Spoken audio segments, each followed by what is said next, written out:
Y vamos ahora a tener la lectura de la palabra del Señor. Vamos a leer de nuevo en la carta a los Gálatas en el capítulo 2.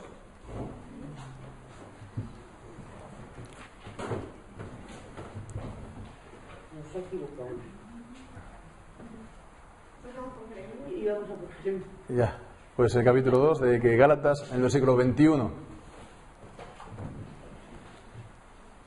Y dice así la palabra del Señor: No desecho la gracia de Dios, porque si por la ley fuera la justicia, entonces por demás murió Cristo.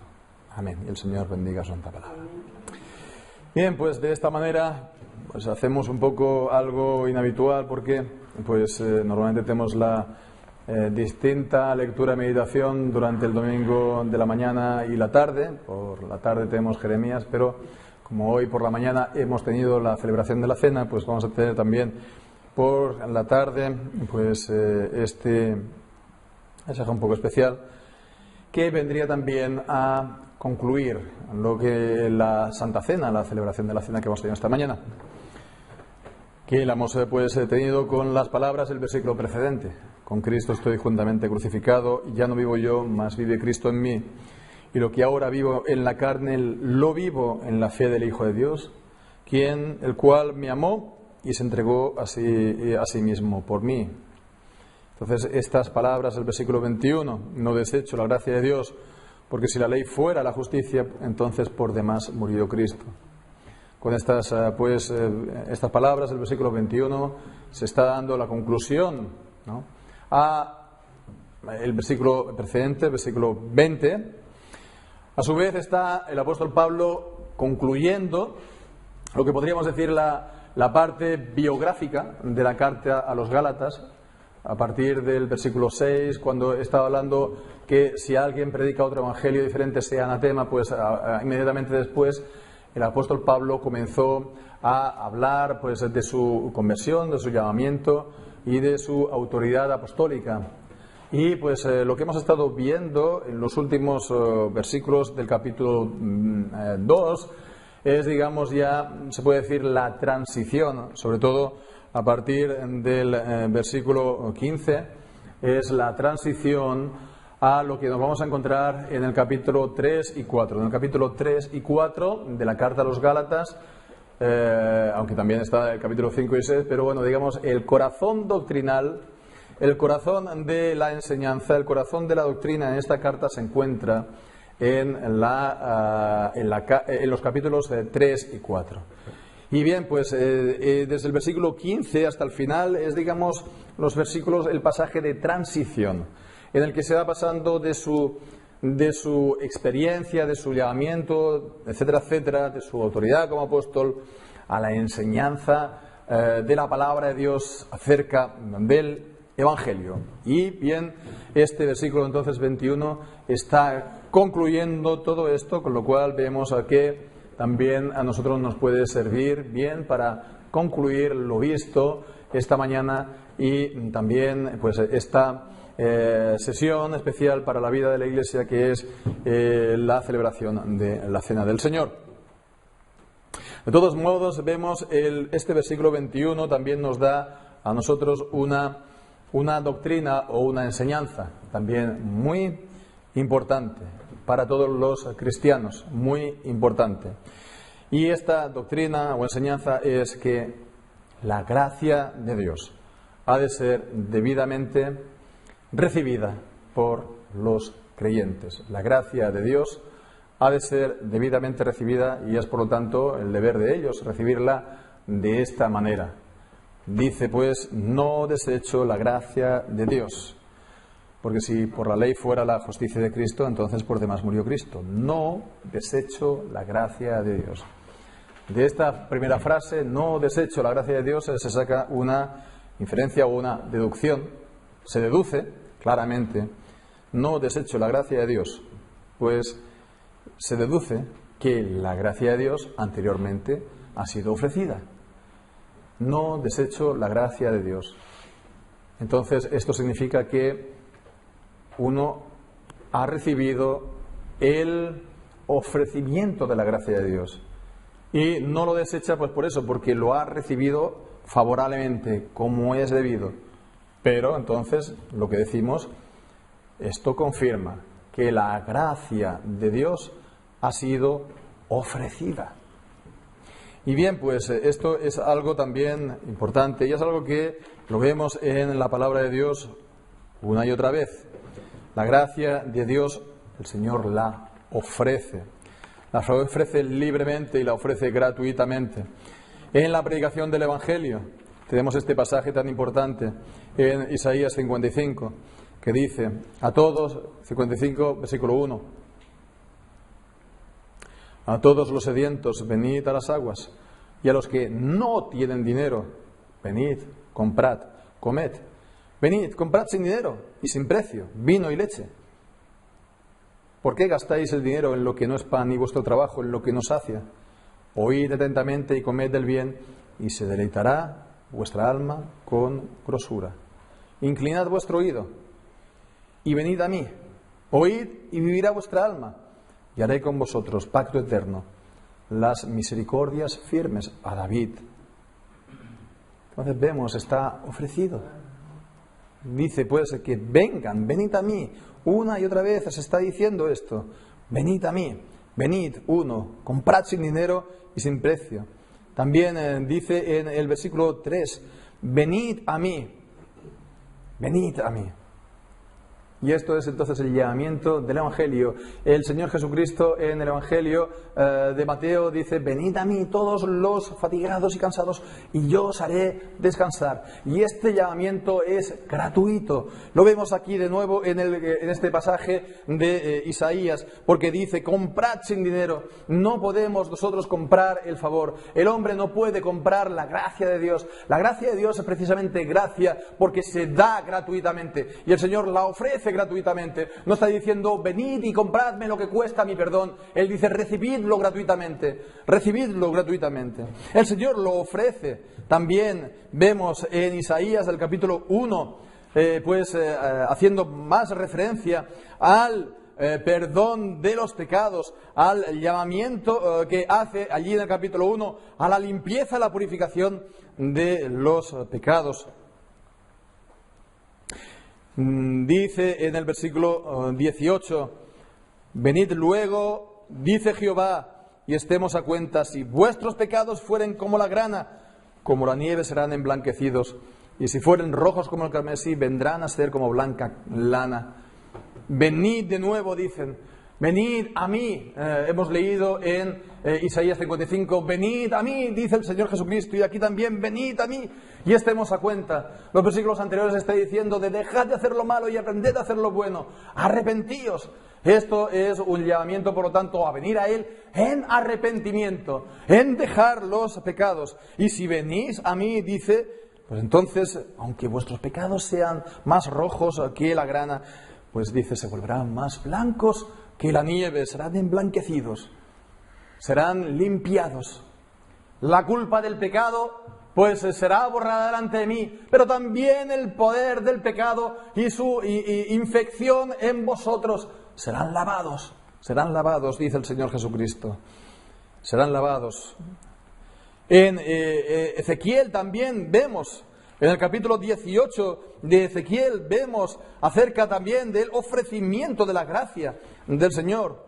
Este pasaje en Ezequiel, capítulo 18, y leemos en el versículo 23. Quiero yo la muerte del impío, dice Jehová el Señor, no vivirá si se apartare de sus caminos. Y en el versículo 31 dice, echad de vosotros todas vuestras transgresiones con que habéis pecado y haceos un nuevo corazón y un espíritu nuevo. ¿Por qué moriréis, casa de Israel? Porque no quiero la muerte del que muere, dice Jehová, convertíos pues y viviréis. De igual manera, por lo tanto, está llamando a que dejen sus pecados. Él no desea, Él no se complace en la muerte del impío. Él, por lo tanto, Dios manifiesta su bondad a todos los hombres en el llamamiento del Evangelio, que dice que si venís a mí, yo os salvaré de gracia. Yo perdonaré todos vuestros pecados, yo los cubriré, yo los limpiaré. Venid a mí, por lo tanto. se está manifestando la gracia de Dios para salvación, su llamamiento gratuito del Evangelio. La gracia de Dios es gratuita. Dice, pues lo tenemos que arrepentirnos, tenemos que ir a Él, pero es gratis. No, con esto no estamos comprando su favor. Esto es la manera de recibirlo.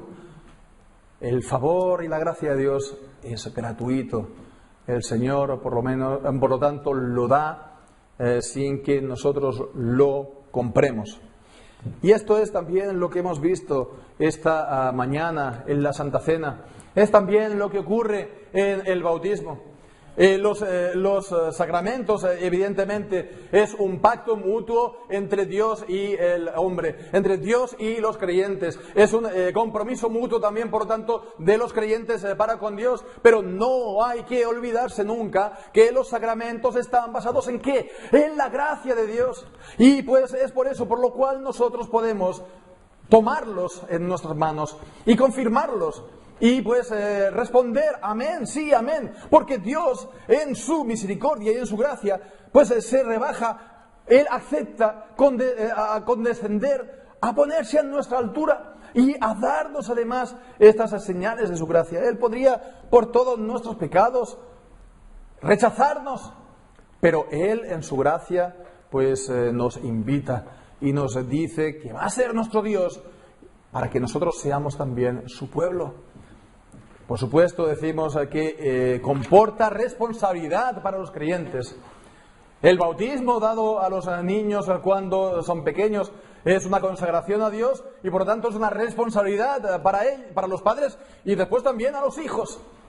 Pero es una gracia que Dios lo hace a ellos, de no apartarlos, de no considerarlos extranjeros, sino admitirlos, sí, por la causa de la fe de los padres, pero que ellos también han de confirmar como fe propia. Igual, también en la Cena del Señor. En la Cena del Señor, el Señor nos dice que la tomemos, reverentemente, examinándonos a nosotros mismos, discerniendo el cuerpo y la sangre del Señor, pero es un ofrecimiento en gracia. Es en gracia que nosotros lo recibimos. Es decir, que nunca vamos a poder ser nosotros dignos por nosotros mismos de merecer tomarla. Es, por lo tanto, el recibir la gracia de Dios que nos invita a participar. Hacerlo es recibir la gracia de Dios que nos invita a predicar. Y esto es también lo que ocurre no solamente dentro de la Iglesia, para los creyentes, para los hijos de los creyentes, para la vida de la Iglesia, sino también de cara al mundo, la predicación del Evangelio, que es el libre ofrecimiento de esta gracia a todo aquel que cree, a todo aquel que oye, a todo aquel que oye, para que vengan a Cristo y, arrepintiendo de sus pecados, reciban el perdón y la salvación. Entonces no hay que confundir esto con un llamamiento arminiano que deja todas las cosas en las manos de los pecadores, porque los pecadores ni quieren ni pueden. Pero Dios muestra su bondad en el llamamiento de los pecadores. Quiero yo la muerte del impío. Él no se complace en esta muerte. Por lo tanto, en su bondad los está llamando al arrepentimiento y a la fe. ¿Serán ellos tan rebeldes, tan obcecados de una y otra vez decir que no? ¿De resistirse a los llamamientos de la palabra de Dios? ¿De resistirse y decir no cuando Dios les está enviando una vez y otra vez, desde temprano y sin cesar, por medio de la predicación del Evangelio, que se reconcilien con Él? Bueno, esto es lo que ocurre en la predicación del Evangelio.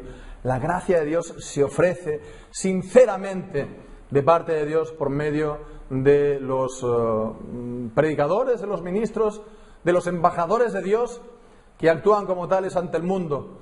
Está ofrecida en serio, está ofrecida diligentemente, está ofrecida con toda sinceridad, para que todo aquel que venga realmente sea salvo. Porque todo aquel que viene, Cristo no lo echa fuera. Todo aquel que viene realmente recibe el perdón y la salvación.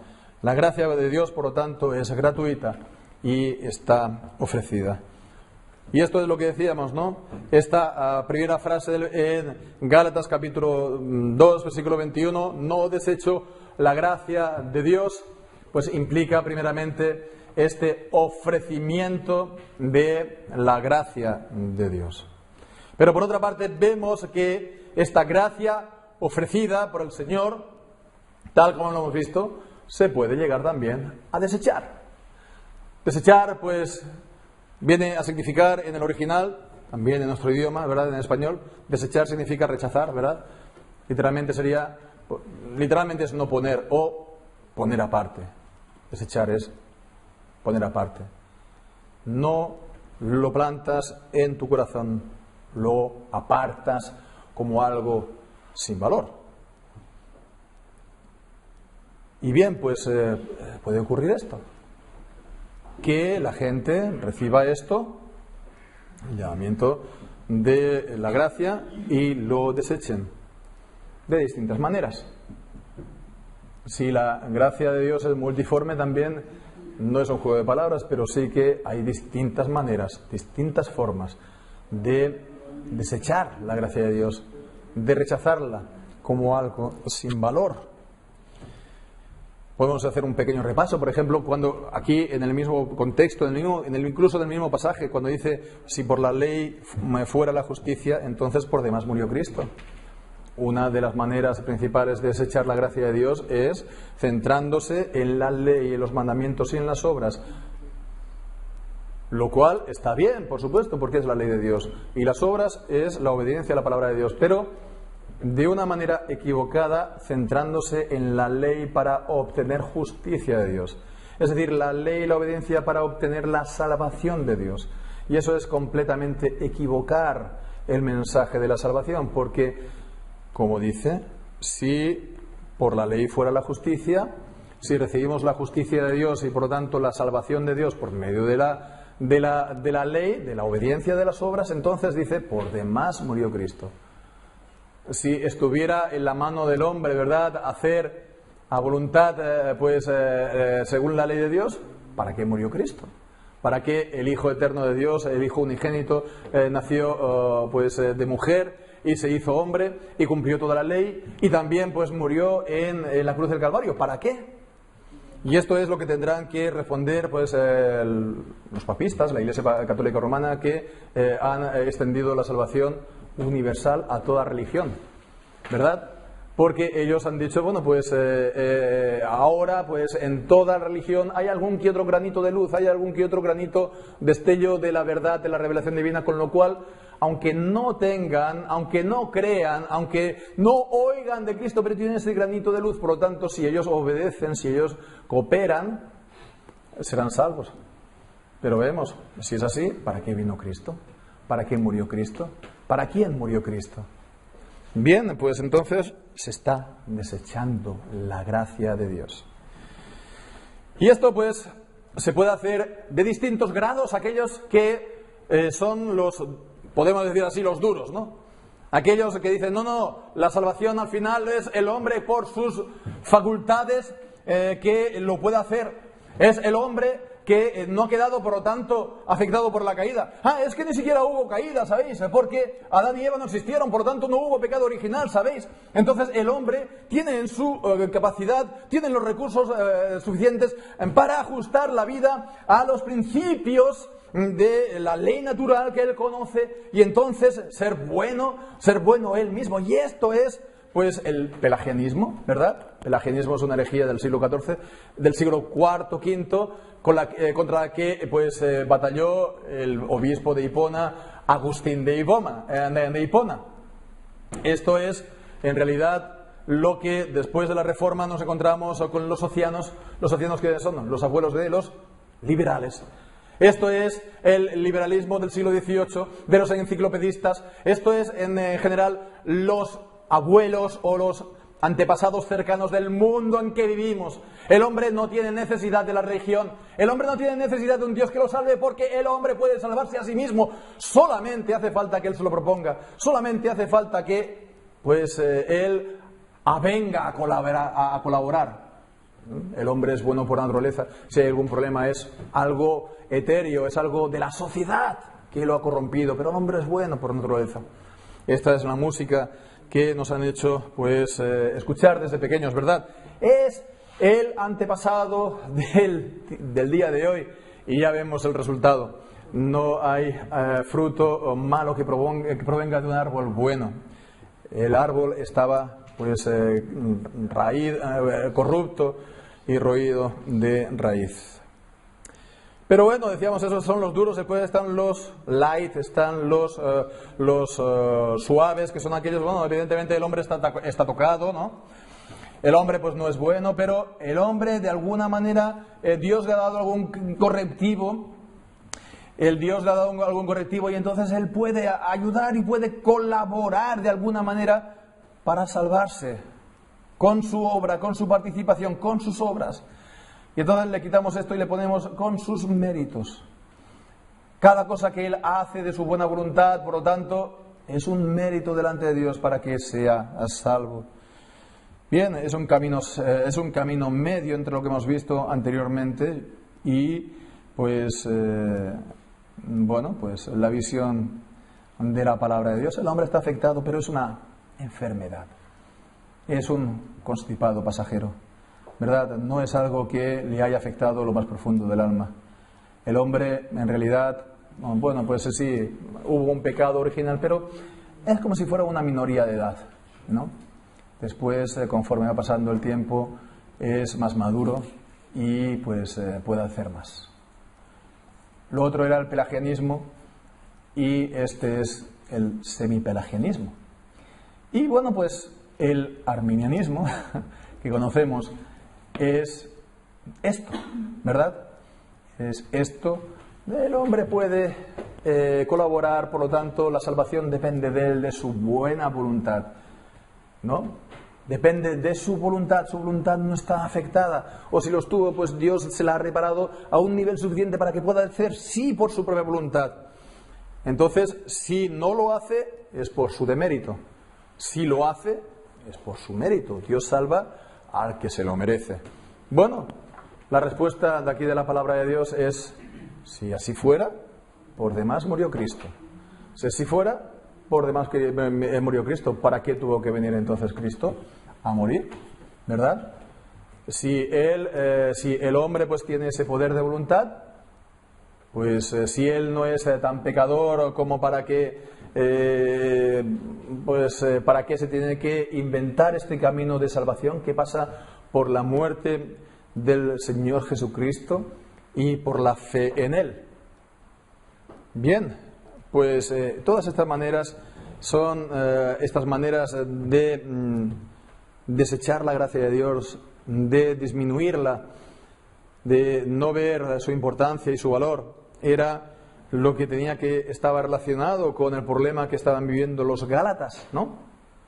Los Gálatas estaban viviendo con esa amenaza de los judaizantes que decían: si no os circuncidáis y guardáis toda la ley, por lo tanto hacéis las obras de la ley, por lo tanto sois justos conforme a la ley, no seréis salvos. Entonces la salvación es una colaboración entre Dios y los hombres. Bueno, pues ese es el problema de los Gálatas y esas son maneras de desechar la gracia de Dios. Pero hay más, desgraciadamente hay más. No hay pues solamente esta manera de desecharla, de ponerla aparte, porque también se desecha la gracia de Dios cuando se ataca a la base, cuando se mina aquello que la soporta, es decir, que se mina el valor del sacrificio de Cristo. Es decir, que se niega que el sacrificio de Cristo sea una perfecta satisfacción de la justicia de Dios. Es decir, que si es así, ¿qué significa? Que vamos a necesitar, además de Cristo, otras ayudas. Ya no basta solamente con Cristo, ya no basta solamente con su muerte, su resurrección, con su cruz en el Calvario, como hemos visto esta mañana. Ya no basta solamente con decir: con Cristo estoy juntamente crucificado, porque necesitas algo más. No basta solamente decir, tengo a Cristo, porque tienes que tener a Cristo, pero si no tienes a su madre es que no tienes a Cristo, ¿sabes? Y si no tienes también una cohorte de consejeros a los cuales tú te vayas dirigiendo para todos los acontecimientos de tu vida, llámese santos y santas y patrones y defensores y ángeles de la guarda, pues entonces no le sirve Cristo.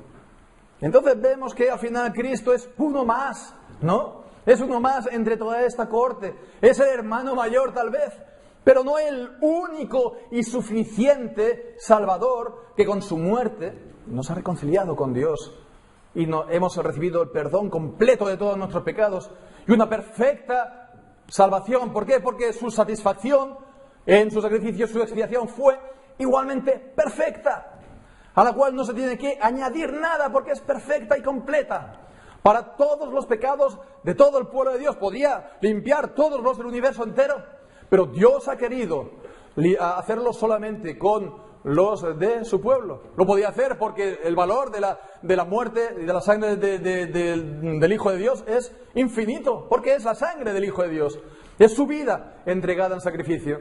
Pero Dios lo ha querido aplicar ya desde el principio, su voluntad y su propósito fue lavar los pecados de su pueblo. ¿Qué hay que añadir a todo eso? Si se necesitan más ayudas, por demás murió Cristo. Busquemos pues otra manera de hacer la salvación. Hay otras maneras, además de estas, de negar la gracia de Cristo. Cuando, por ejemplo, este sería un poco el caso contrario, aquel que, más que usar de la gracia, abusa de la gracia, como aquello que le va a dar el seguro de todo cuanto haga, de todo aquello malo que él haga, incluso aquello que uno haga mal a conciencia. Abusar de la gracia en un sentido, pues, antinomiano, es decir, anti-ley, o en un sentido libertino, que pone la libertad de uno por encima de todo, por encima de las leyes, por encima de los mandamientos de Dios. La libertad, la libertad. Vemos, esto es la manera de pensar del mundo, el libertinaje, en el sentido de poner la libertad de Dios pues por encima, la libertad de los hombres por encima de la ley de Dios. Perdonad. La libertad de los hombres por encima de la ley de Dios. Esto es el libertinaje. Es que yo soy libre para hacer lo que quiera, ¿sabéis? Bueno, pues tú eres libre, pero tú te vas a ir libremente al infierno, porque la ley de Dios dice lo que es justo, santo y bueno, y no es cuestión de tu libertad o no tu libertad. Dios dice lo que es bueno para todos los hombres. Y bien, pues entonces esa es muchas veces lo que nos encontramos incluso dentro de la Iglesia. Bueno, pues que es cuestión al final de nuestra conciencia, ¿no? Bueno, pues yo hago las cosas como yo las veo bien, lo que yo creo, y pues nadie me tiene que decir nada. Pues eso es una manera grave de pensar. No hemos de pensar en términos humanistas, ¿no? Que mi libertad es lo más importante es la voluntad de Dios. Y de esa manera pues también se puede abusar de la gracia en el sentido de, bueno, pues haga lo que haga, tengo el seguro de vida. Es lo que dice el apóstol Pablo también, poniéndolo en boca de los adversarios del cristianismo. Dice, bueno, aquellos que dicen que nosotros decimos, ¿no?, que pequemos para que vengan bienes, ¿no?, que pecaremos pues para que la gracia abunde. Y dice, bueno, la condenación de los tales, de lo que estos nos dicen de nosotros, es justa.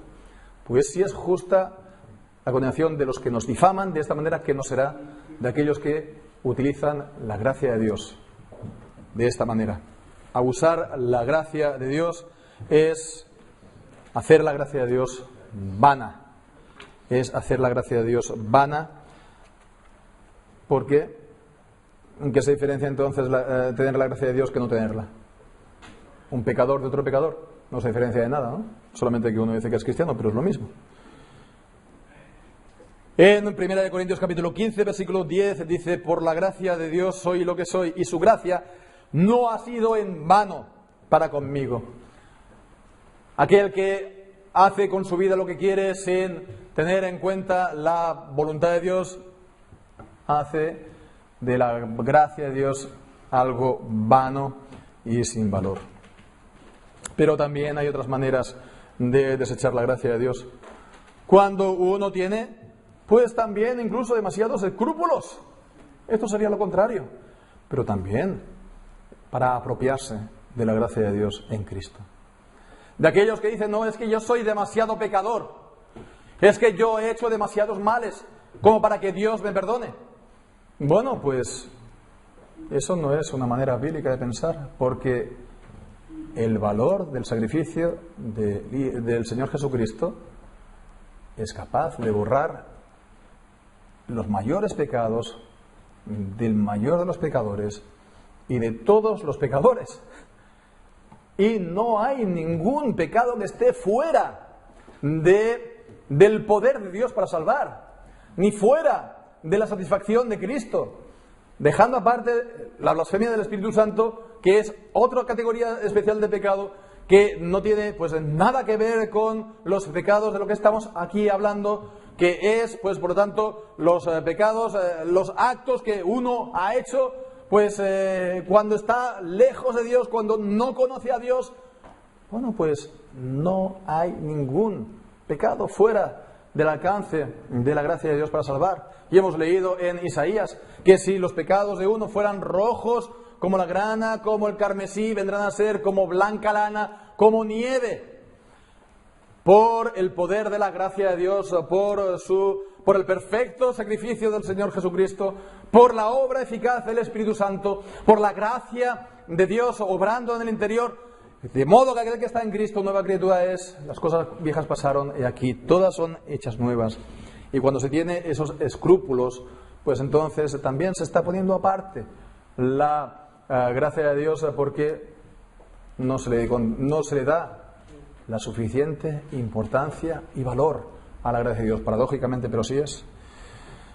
Y por último, pues también en este mismo sentido, aquel que pues confunde el no ver las cosas o no sentirlas uno mismo con no ver la realidad. Es decir, no sentir la gracia de Dios en la vida de uno con confundirlo con que uno esté carente completamente de gracia de Dios.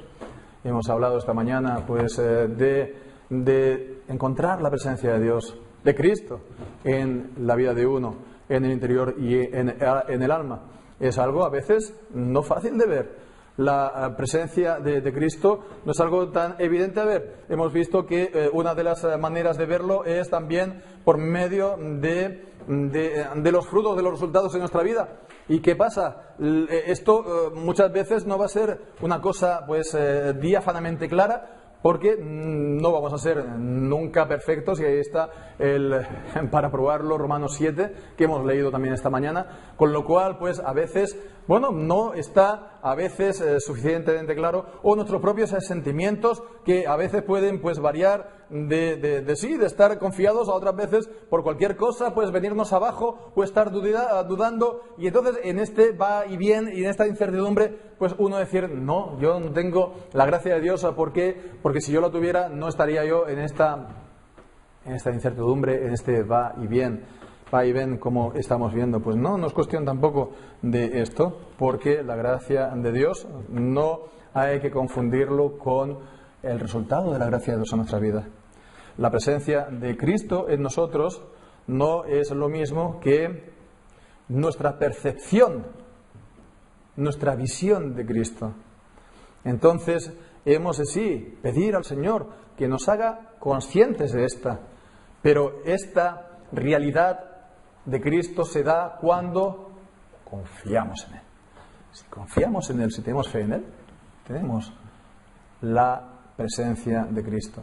Si confiamos en Él, aunque sea una fe de un granito de mostaza, ya vale para ser salvo. No es la cantidad de fe lo que nos salva, es la fe en la persona de Cristo lo que nos salva. Es la fe en Cristo la que nos salva. Así pues, esa es la gracia de Dios, por eso es gracia.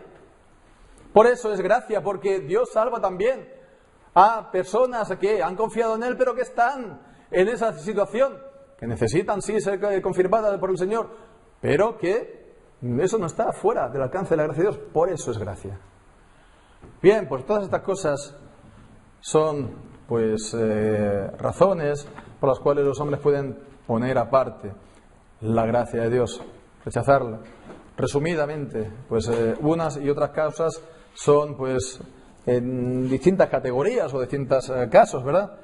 Pero están aquellos que son altivos, que piensan que por sí mismos puedan hacerlo, o los hombres pueden hacer la salvación. Desechan la gracia de Dios por su altivez. Por lo tanto, para no desechar la gracia de Dios hay que ser humilde. Están aquellos, que también tienen presunción, es decir, dan por sentado que tienen la gracia de Dios cuando están viviendo, como los del mundo, o peor aún, que toman la gracia de Dios como ocasión para el pecado. Bueno, pues entonces, en vez de presuntuoso, uno ha de ser también humilde y ha de ser honesto con la palabra de Dios. Y por último, están aquellos que están indecisos y que están duditativos. Hay que estar seguro, pero no un sentimiento de seguridad, sino ¿en quién basamos la seguridad? En Dios, que ha prometido. En Dios, en su fidelidad, en su veracidad y en sus promesas. Si Él lo ha prometido, es así. Bien, esa es la gracia de Dios.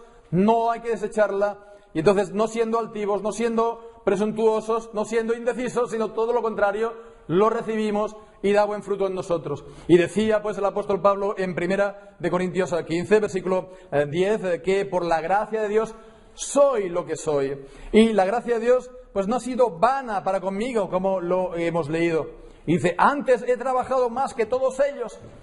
Y esto no se tiene que, como decíamos anteriormente, confundir en que el hombre participa de una manera meritoria en la salvación, o que la salvación es un asunto de Dios, de dos, entre Dios y uno mismo, que entonces esto es el semi-pelagianismo, o esa palabra también, sinergia, ¿no? Que obramos los dos, actuamos los dos, ¿no? No es esto. Sí, aquí vemos, Él ha trabajado más que todos ellos. Pero ¿qué dice a continuación el apóstol Pablo? ¿Qué dice el apóstol Pablo? He trabajado más que todos ellos, pero no yo, sino la gracia de Dios que fue conmigo. Vemos, no dice que yo trabajé un poco y la gracia de Dios otro poco. No, la gracia de Dios que fue conmigo. No trabajé yo, sino la gracia de Dios que fue conmigo. No yo con la gracia de Dios conmigo, que fue conmigo. Así, por lo tanto, vemos que la gracia de Dios le capacita a uno para recibir, para ir a Cristo y recibir de Él, la gracia y la misericordia de Dios. Es Dios quien de esta manera comienza la obra de gracia en la vida de una persona. Y si Él la comienza, Él la perfeccionará hasta el día de Jesucristo. Y todo lo que hagamos, todo lo que trabajemos y todo lo que avancemos en la gracia de Dios es porque Dios en vosotros actúa, tanto el querer como el hacer, por su buena voluntad. Es Dios que en vosotros actúa, el que vosotros actuéis, el que vosotros queráis y el que lo llevéis a cabo. Es Dios quien vosotros actúa. Así, por lo tanto, hemos de tener todo esto presente, porque es de Cristo quien recibimos de su plenitud gracia sobre gracia. Juan capítulo 1. De su plenitud, de la plenitud de gracia del Señor Jesucristo. Recibimos todos los hijos de Dios, los creyentes, gracia sobre gracia. Pues que así sea, hermanos, que el Señor bendiga su gracia en nuestra vida. Amén.